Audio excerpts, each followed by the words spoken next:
حتیٰ اذا بلغ بین السدین، جبکہ یہ پہنچے ان دونوں دیواروں کے درمیان، وجد من دونہما قوما، تو انہوں نے پایا ان دونوں کے ورے ایسے لوگوں کو، لا یکادون یفقہون قولا، یہ لوگ بھی ایسے تھے غیر متمدن، کیونکہ بات سمجھتے نہیں تھے، یعنی زبان ایسی ہوگی کہ جو ان کی سمجھ میں نہیں آ رہی تھی، لیکن یہ کہ کسی نہ کسی ذریعے سے انہوں نے اپنا ایک مطلب، اپنی ایک عرضداشت پیش کی۔ قالوا یا ذا القرنین، انہوں نے کہا کہ اے ذو القرنین، ان یاجوج و ماجوج مفسدون فی الارض، یاجوج اور ماجوج جو قومیں ہیں یہ زمین میں بہت فساد مچانے والی ہیں۔ فہل نجعل لک خرجا، تو کیا ہم آپ کے لیے ایک سالانہ خراج مقرر کر دیں، الا ان تجعل بیننا و بینہم سدا، اس کے عوض کہ آپ ہمارے اور ان کے درمیان ایک سد تعمیر کر دیں، ایک دیوار حائل کر دیں کہ وہ ہم پر حملہ آور نہ ہو سکے، یعنی درے کو بند کر دیا جائے۔ یوں سمجھیے جس اصول پر کہ آج کل ڈیم بنتے ہیں، ڈیم پہاڑی سلسلہ یوں آ رہا ہے، پہاڑی سلسلہ یوں آ رہا ہے، دریا درمیان میں سے گزر رہا ہے، آپ نے اس گزرگاہ پر ایک دیوار کھڑی کر دی تو یہ گویا کہ ایک آرٹیفیشل لیک کریٹ ہو گئی، پانی یہاں جمع ہو رہا ہے۔ تو اگر پہاڑی سلسلے دو چل رہے ہوں، ان کے درمیان جو راستہ ہے اس کو اگر بند کر دیا جائے، ایک دیوار کھڑی کر دی جائے اور اس دیوار کے مضبوط دیوار ہو، تو ظاہر بات ہے کہ پھر ادھر سے کوئی آ کر حملہ آور نہیں ہو سکتا، ان کے لیے ایک حفاظت کا سامان ہو جاتا ہے۔ یہاں یہ سمجھ لیجئے کہ یاجوج ماجوج سے کیا مراد ہے۔ حضرت یافس علیہ السلام، جو تین بیٹے تھے حضرت نوح علیہ السلام کے، سام، حام، یافس، سامی نسل کے بارے میں تو ہم نے بہت کچھ سمجھ لیا کہ حضرت ابراہیم بھی سامی نسل سے تھے، پھر قوم عاد بھی سام ہی کے نسل کی ایک شاخ تھی، قوم سمود بھی اسی کی شاخ تھی، یہ تمام جو ہے یہ تو سیمیٹک ریسز ہیں۔ حضرت یافس کی اولاد نے یہ سینٹرل ایشین ماؤنٹینز کا جو سلسلہ ہے اس کو کراس کیا اور شمال میں چلے گئے، اور شمال میں جا کر دائیں بائیں پھیل گئے، پھر یہ میدان ہے، ٹنڈرے کے میدان اور فلانے میدان اور بڑے بڑے کھلے میدان ہیں، تو گویا کہ ایشیا کو درمیان میں جو سلسلہ کوہ تقسیم کر دیتا ہے، ایک شمالی حصہ ہے، ایک اس کے جنوبی حصہ ہے، یہ شمالی میں چلے گئے اور جا کر پھر پھیلنے میں وہ مشرق کی طرف آئے تو چین اور ہند چینی تک یہ ساری قومیں جو ہیں یہ یلو ریسز، یہ انہی کی نسل سے ہیں، اور مغرب میں چلے تو روس، اور روس سے ہو کر روس کے ساتھ ملتا ہوا علاقہ ہے اسکینڈینیوین کنٹریز کے ساتھ، پھر وہاں سے وہ اتر کے اور یورپ کے بھی جو یہ مغربی ممالک ہیں، اینگلو سیکسنز جو ہیں، یہ بھی در حقیقت اسی سے اسکینڈینیوین کنٹریز سے اترے ہوئے لوگ ہیں۔ تو یوں سمجھ لیجئے کہ ویسٹرن یورپ اور ایسٹرن یورپ کا بھی خاص طور پر شمالی علاقہ، اور پورا یہ روس کا علاقہ، اور پورا صحرائے گوبی، اور پورا چین، اور وہاں تک جو ہے ہند چینی تک، یہ یافس کی نسل ہے۔ یافس کے جن بیٹوں کے نام تورات میں آئے ہیں، کئی نام ہیں، وہ کوئی ایک دو نہیں، ان میں گوگ اینڈ میگوگ بھی ہے، توبال بھی ہے، موسک بھی ہے، موسک ایک شخص کا نام ہے، اور موسکو ہو سکتا ہے کہ اسی نے آباد کیا ہو اور وہیں سے وہ نام بنا ہو۔ توبال اور بالٹک سی جو ہے اس ایریا کے اندر جو ہے بالٹک سٹیٹس، توبال ان کے ایک بیٹے کا نام تھا، یہ تورات کے اندر نام دیے گئے ہیں۔ گوگ اینڈ میگوگ، یاجوج ماجوج، یہ بھی انہی کے بیٹوں کے۔ یہ تمام اقوام جو ہے یہ وحشی ہیں، اور یہ تاخت و تاراج کرنا، لوٹ مار کرنا، یہ ان کا طریقہ ہے، اور ان کا ہے ذکر جو یہاں پر ہو رہا ہے کہ یہ جو سیلاب آیا تھا، کولونیل سیلاب جو ہم پر آیا تھا، جس میں کہ یہ اینگلو سیکسنز تھے، یہ سب کے سب جو ہیں یہ اسی نارڈک ریسز سے ہیں، یہ بھی یاجوج اور ماجوج کی نسل ہیں۔ ایک سیلاب ان کا آ چکا ہے جو آیا تھا یورپ کے سے نکل کر، یہ کولونیل سیلاب آیا اور پوری دنیا کے اوپر چھا گیا تھا، ایشیا اور افریقہ کو انہوں نے فتح کیا، کولونائز کیا۔ اب اگرچہ ان کی وہ بساط ایک دفعہ تو لپیٹ دی گئی ہے، وہ واپس چلے گئے ہیں، انڈائریکٹلی ہم پر حکومت کر رہے ہیں، ابھی ان کے جو ملٹی نیشنلز ہیں ان کے ذریعے سے، یا بینکوں کے ذریعے سے، IMF کے ذریعے سے، ورلڈ بینک کے ذریعے سے انڈائریکٹ حکومت ہے جو نیو ورلڈ آرڈر ہے۔ لیکن یہ ہے کہ ابھی ایک اور جو سیلاب ان کا آنے والا ہے وہ آتا ہے احوال قیامت کے معاملات میں، آرمگڈون کے بعد، جب حضرت مسیح علیہ السلام کا نزول ہو چکے گا اور یہودیوں کا خاتمہ ہو چکے گا، اور پھر یہ کہ تمام جو عیسائی ہیں وہ مسلمان ہو جائیں گے، عیسائیت ختم ہو جائے گی حضرت مسیح علیہ السلام کے آنے کے بعد، اور مسلمان اور عیسائی مل کر ایک ملت بن جائیں گے، سب مسلمان ہوں گے۔ اس کے بعد آخری سیلاب پھر آنا ہے جو اس کے خلاف، وہ احادیث میں آتا ہے، پھر وہ یاجوج اور ماجوج کا ہوگا۔ اور میرے نزدیک یہ یاجوج اور ماجوج جو ہیں وہ ایسٹرن علاقے سے آئیں گے، چائنا وغیرہ سے، ہند چینی سے۔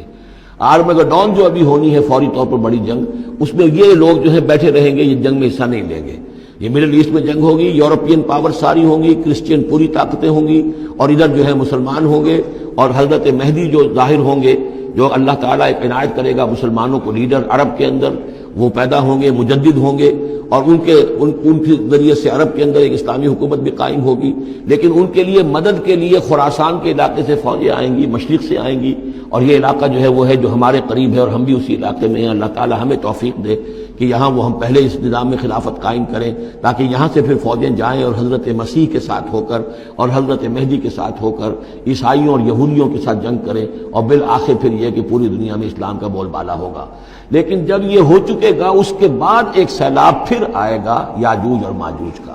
تو یہ چونکہ پوری ایک سلسلہ ہے، ایک نسلیں ہیں اس کے اندر بہت سی، تو ان میں چونکہ تفسیری اعتبار سے بہت سی باتیں جو ہے مختلف آراء بھی سامنے آئیں گی، تو میں نے جو رائے میری ہے وہ آپ کے سامنے بیان کر دی ہے۔ اس وقت میں وہ یاجوج ماجوج تھے جو ان شمالی دروں سے آ کر حملے کرتے تھے۔ قالوا یا ذا القرنین ان یاجوج و ماجوج مفسدون فی الارض، وہ جو میں نے عرض کیا ہے کہ قیامت کے قریب بھی معاملہ ہوگا، یہ سورہ انبیاء کی آیات 97-98 ہے۔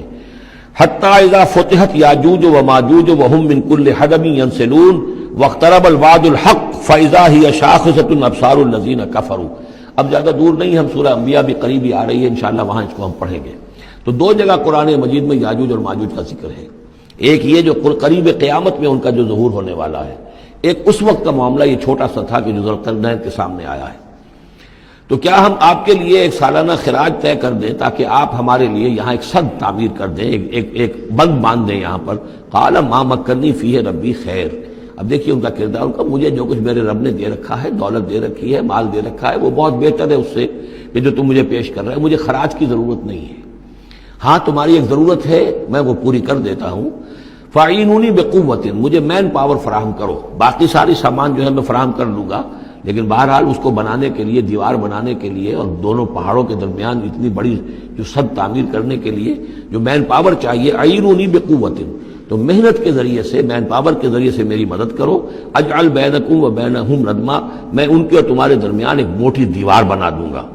آتونی زبر الحدید، لاؤ میرے پاس تختے لوہے کے۔ حتی اذا ساوا بین الصدفین، یہاں تک کہ جب دونوں جو اونچانے تھیں اس کے درمیان کا پورا علاقہ پر ہو گیا، بھر گیا، وہ لوہے کے تختے جو ہیں اس کے اندر بھرے جا رہے ہیں۔ حتی اذا ساوا، برابر کر دیا دونوں پھانکوں تک پہاڑ کی، قال انفخوا، اب ان کا کہ آگ جلاؤ اس کے نیچے، وہ دہکا دی بھٹی جس سے کہ اب وہ لوہا گرم ہوا اور لوہے کی تختے جو ہیں وہ گرم ہو گئے۔ حتی اذا جعلہ نارا، جبکہ وہ سارے کے سارے لوہے کے جو تپ گئے خود اور سرخ ہو گئے۔ قال آتونی افرغ علیہ قطرہ، تو کہا لاؤ میرے پاس پگھلا ہوا تانبا کے موئے اس کے اوپر انڈھیل دوں۔ تو اس طریقے سے گرین فورس کنکریٹ سے بھی 10 گنا سمجھیے مضبوط شے انہوں نے بنا دی کہ اس میں لوہا اور پھر لوہا سیسا یا تانبا پلایا ہوا، تو اس طریقے سے ایک بڑی مضبوط دیوار قائم کر دی۔ اس دیوار کے جو آثار اب بھی موجود ہیں، دیوار تو موجود نہیں ہے، یہ داریال اور دربند کے درمیان یہ کشادہ راستہ ہے اب بھی، یہ ویسٹ کوسٹ جو ہے کیسپین کا، اس کے ساتھ اس کی لمبائی 50 میل اور اس کی اونچائی 29 فٹ اور 10 فٹ چوڑی یہ دیوار تھی جو اس وقت بنی ہے۔ یعنی جس طریقے سے کہ بنتے ہیں بڑے بڑے بند، ان سے بھی بڑی یہ تھی سد تعبیر کی گئی۔ السد العالی کہلاتا ہے اسوان ڈیم جو ہے، جو مصریوں نے بنایا تھا، بہت بڑا ڈیم، السد العالی، اونچی دیوار۔ تو ہمارے ہاں یہ تربیلا اور منگلا یہ سب کیا ہے، یہ اسی طرح کے ڈیم ہیں کہ پہاڑی سلسلے آ رہے ہیں، دریا سے آ رہا تھا، وہاں آپ نے دیوار کھڑی کر دی، پانی رک گیا اور وہ جھیل بن گئی۔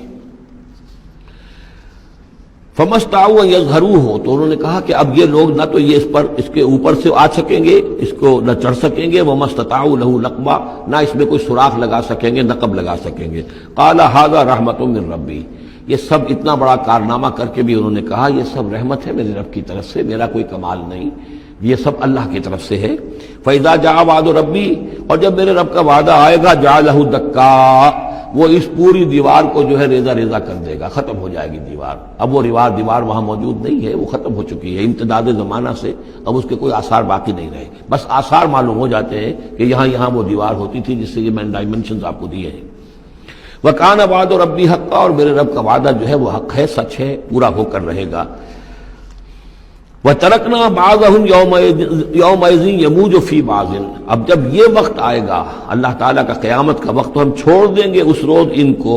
یہ ایک دوسرے میں گتھم گتھا ہو جائیں گے۔ یہ جو کچھ ہونے والا ہے قرب قیامت سے پہلے، جس قسم کے لشکر آنے ہیں اور جیسی جنگیں ہونی ہیں،